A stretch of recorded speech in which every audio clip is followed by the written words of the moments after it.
Hello and welcome back to another episode of the CQ the Watch Guy podcast with me, CQ the Watch Guy, and I hope you're having an amazing day today. I know I am. We are back inside at the DavidSW headquarters here in Miami. The weather has kept us away, but that's why we have this beautiful lounge inside so we can have some fun. So make sure you guys come on down and stop by anytime you're in Miami. Give us a call or email. Would love to host you here. Now, let's get into the episode. So, was thinking a little bit, what should we talk about today? And I had a great event in Atlanta for CP Time. We did a CP Time meetup in Atlanta. Had some great guys from Atlanta Watch Society and the Wrist Check podcast. It was amazing. And we did a little panel. I had some great questions there. And one question came up that I love to talk to you guys today about, and it was around Grail watches. What is a Grail watch? What's your Grail watch? What defines a Grail watch? And what we found in that conversation is, it's really an individual thing. What some people consider a Grail watch, others won't. Some people, it's about price point and just, not being able to get something. For other people, it's not about price point and it's just about the rarity of a watch. Maybe they saw something when they couldn't afford it, and now they're in a place where they have the capital to get it, and now they just can't even find a watch. Right, so many watches just kind of seem to disappear off all the markets, or you can only see them at very wacky prices. Depending on what you're looking at. So it took me a little bit of thinking. I'll tell you my story. So I have two Grail watches. I had two Grail watches. One is my main Grail, but when I started out in the industry, the 5711 blue steel was, my Grail watch. And I honestly wanted it to be, one of the first luxury watches that I purchased with my own money. And for a long time, I went without a watch. I was gifted a couple watches, but I didn't purchase a watch because I was like, I wanted to have this crazy story of the 5711 being my first watch. And, at the time they retailed, in the 20s. And, this is, let's call it 2012, 2013. This was a very huge goal. This was something that was, miles and miles and miles and miles away from where my head was in the clouds. But I said, hey, I want that to be my goal. I kind of fell into the watch industry, and I said, to prove to myself that I can be a success at anything, I want to achieve that. I want a 5711 blue to be my first luxury watch purchase. And for a time, knock on wood, things were going really well, and I hit my stride. I was like, oh man, I might be able to people, scrape the funds together and actually purchase this watch. Maybe I spread around 20 credit cards. And then, the 5711 went crazy. Went from a $20,000, $30,000 retail watch that maybe I could have swung a favor to get on a list for and not wait too long, to a watch that was well over 100,000. So at that point, it kind of changed, right, what I was chasing it for. And, what the 5711 for me at that point represented just me conquering certain goals within the watch industry. Now, when it went to that crazy price point, I was like, well, there's so many other watches that I really want. So that took me to my true Grail piece, which is the Patek Philippe 5960R. I'll pull it up there on the screen. Annual calendar, rose gold with a black dial, annual calendar chronograph. And it was one of the first Pateks that really made me fell in love with the brand, right? It's something that when I put it on the wrist, when I handled it, the wrist presence was excellent. I love the blends of complication with the annual calendar and the chronograph. The size was just perfect. And I was like, this is the Patek that I could see myself wearing. And to this day, I could see myself having that as the one watch. If somebody said, hey, this is the only watch you can have, I'd be fine with a 5960R.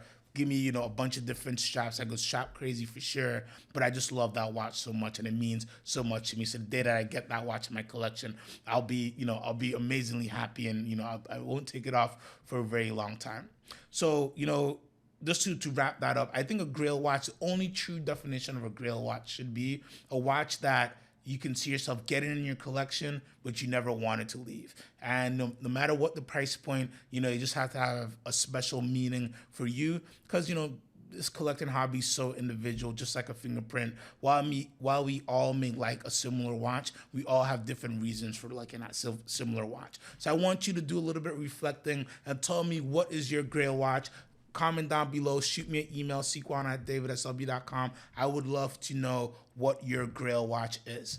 And now for our lineup of the day, of the week, I should say, I have a few pieces that I thought would make for great Grail watches in any collection, regardless of price point, right? And these are watches that I could definitely see myself having and holding on to for a long time for many different reasons. So let's just go ahead and dive in. First and foremost, with the Breitling Navitimer Olympus with a silver dial. So this is a really interesting piece.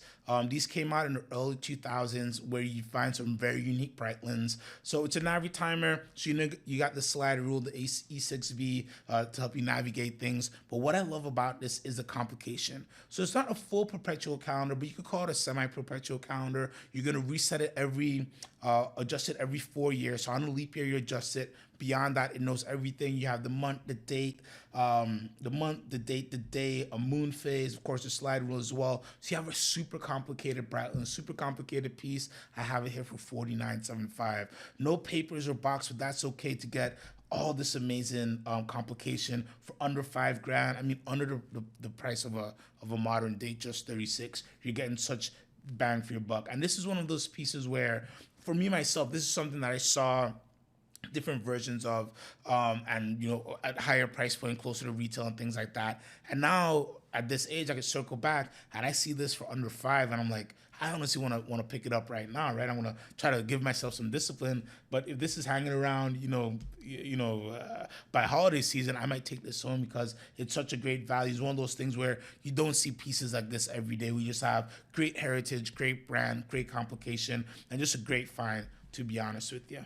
Next up, let's go on to H. Moser & C, one of my favorite brands. So this is their Heritage Center Second, and I think this is a great, iconic piece from Independence. It's a Moser that gives you a lot of the DNA of Moser, but doesn't look like anything that is in their normal lineup. So the Heritage is basically a take on a pilot's watch.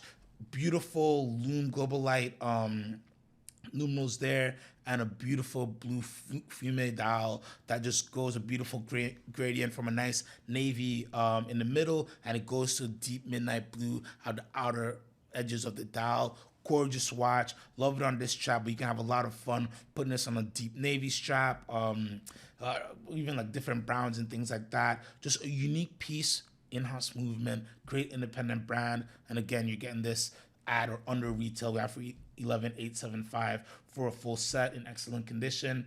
And I definitely think if Moser isn't a brand that you've played around with, there's so many great pieces that you can find, and the value that you're getting from Moser pieces, again, independent company, they make less than 2,000 watches a year, great variety. People, their calling card might be their dials. They do a lot of funky things, but they do so many great complications. And I love the Heritage because you could get a piece of that brand, but still have something that's very unique and very individual to you, to yourself and to your collection. So definitely check that one out. And rolling on through Brigade Type 21, 3810, 18 karat rose gold case on this one.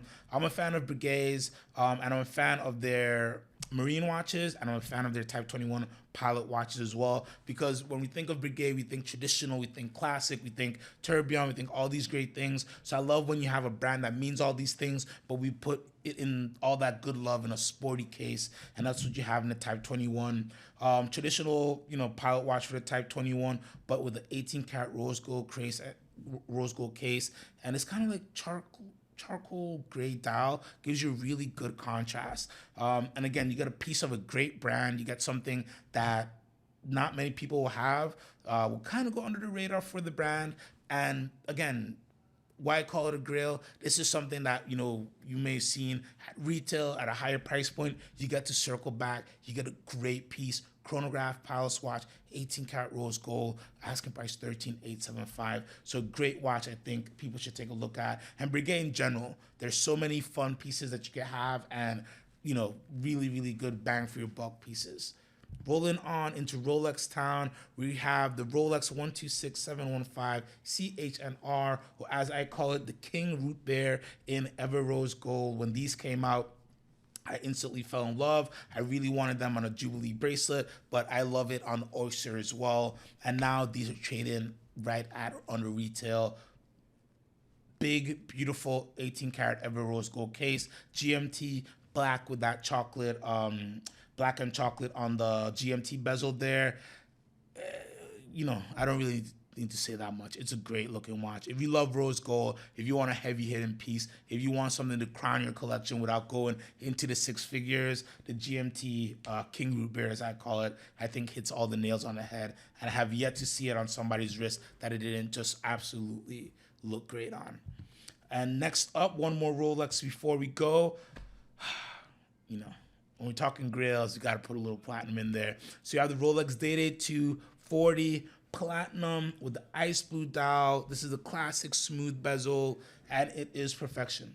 I love platinum Day-Dates because it's one of those pieces where you can be in many different places. Most people won't know what you have on. Most people, even if they know Rolex, if they don't know it too deep, they might, is this white gold? What is this? But if you know that glacier, that's platinum. And I just love the glacier blue with those raised numerals. And I love a platinum watch, to be honest with you. It's clean, it's classy, but it just has an oomph. And on the wrist, you feel it. You'll never forget it somewhere, because when that platinum's off the wrist, you definitely miss that weight. And I think, again, a great crown to collection, a great Grail piece, and something that I've helped a lot of people get platinum Day-Dates, and I've definitely, a lot of people who started out with just your date, just your sub. A platinum Day-Date is usually the Grail that kind of ends their Rolex collecting, or your collecting never ends, but it definitely puts a pause or a bookend to an era. That's for sure. Now, last but not least, we have to talk about Patek Philippe if we're talking about Grails. We have the Patek 5711/R. So this is the Nautilus Rose Gold. So we see how we circle back to a Nautilus. And this to me is, could be the Grail of Grails. Especially you're talking three-hander, time-only date watch, you really can't get better than this watch. On the wrist, it looks like silk. It's perfect. Once you size this, it's amazing on any wrist. Rose gold with that beautiful kind of burnt charcoal, leaning brown, bronzish style. It does a lot of things in the light, and again, on the wrist, it looks perfection. Of course, a higher price point piece, but I think well worth it, because again, a piece that I've never seen look not good on anybody's wrist. And I think the Nautilus is still, the icon of icons when we're talking about luxury sport pieces. So that is it today for my wrap up on Grails. Please let me know what's your Grail in the comments. You can always give me a call at 484-926-8762. Shoot me a text there as well, or you can shoot me an email at cquan@davidsw.com. Thank you so much for tuning in, and remember, buy what you love.